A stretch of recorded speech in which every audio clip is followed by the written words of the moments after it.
For weeks now, the Sri Lankan government has said images like these, broadcast on pro-Tamil outlets, are just Tamil Tiger propaganda.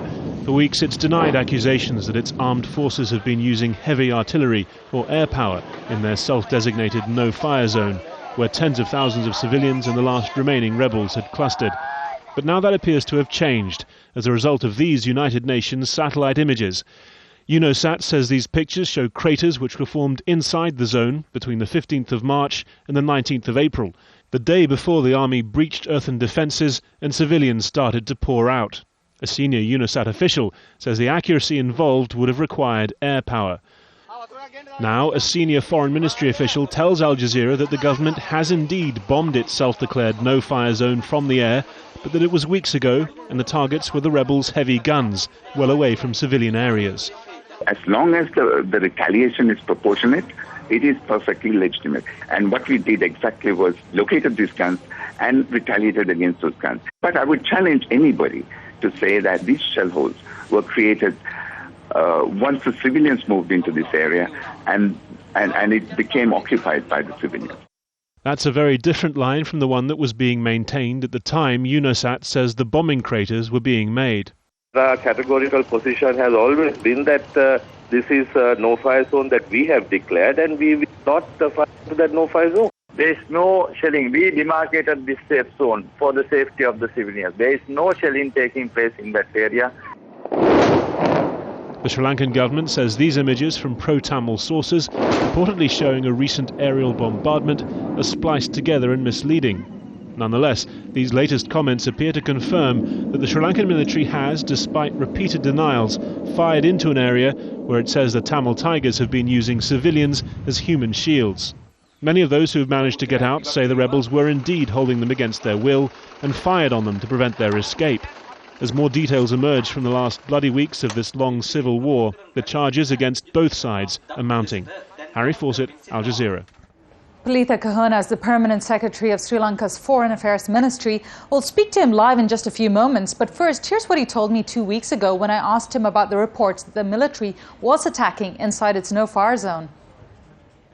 So you do admit that there are civilians in this area? There are civilians in there. So do you admit that there is government shelling also in this area? Absolutely not, because the government has issued instructions, very strict instructions to the military not to use aerial bombing or shelling into this area. I know you're going to tell me that there are some people in that area who claim that the area is being shelled. I think we have only the government's version and the LTT version to go by. The government says it does not shell, and we believe that the government troops do not shell this area. Are there a large number of rebels in this area? The number is small. We believe that there are about 200 rebels trapped in this area who are using the civilians as a shield to protect themselves.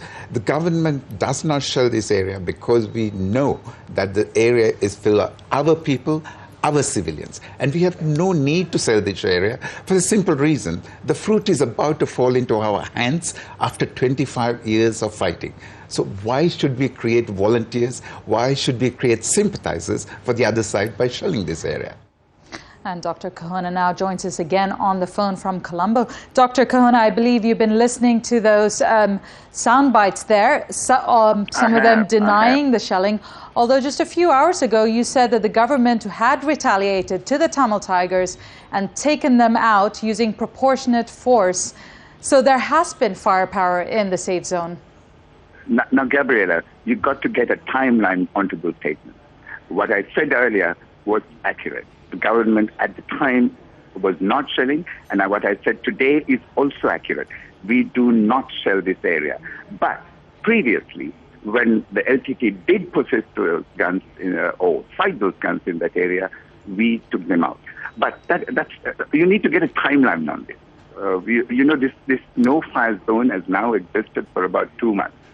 The LTT, when it pulled back into this area, an area that was created by us for the safety of the civilians, not for the safety of the LTTE. We had to do something about it because they were firing at our troops, advancing on them from this zone. That was weeks ago. And also, I have had the opportunity to look at these photographs purportedly released by the United Nations or leaked by the United Nations. Again, I ask you the same question.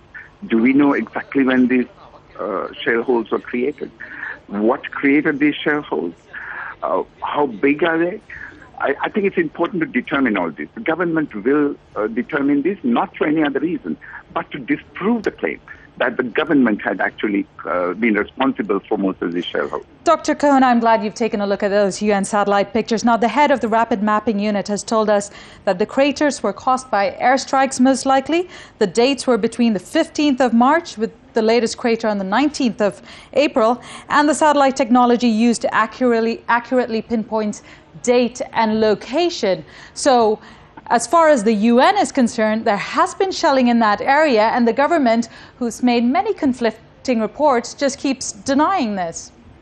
We would like to determine the dates of those shell holes ourselves. We are not going to rely on the UN.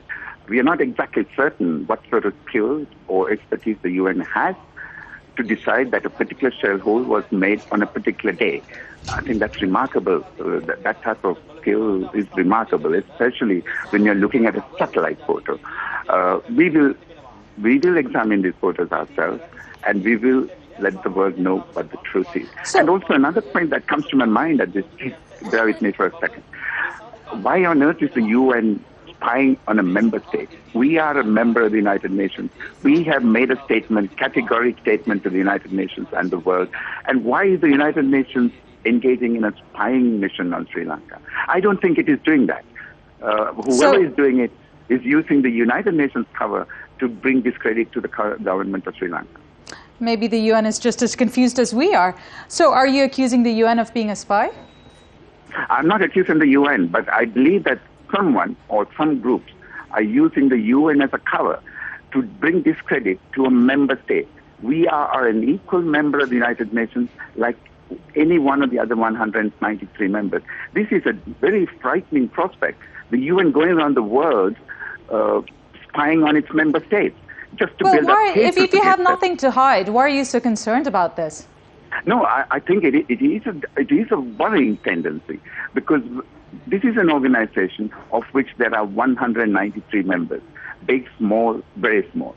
And what right does the UN have, or anybody working for the UN, have to go around building up cases to discredit those countries? Okay, well, let's go back to exactly what is happening in Sri Lanka's no-fire zone.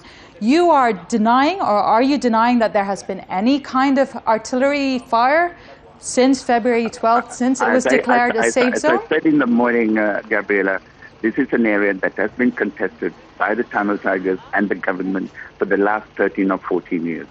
There was a major military camp belonging to the government in that area previously.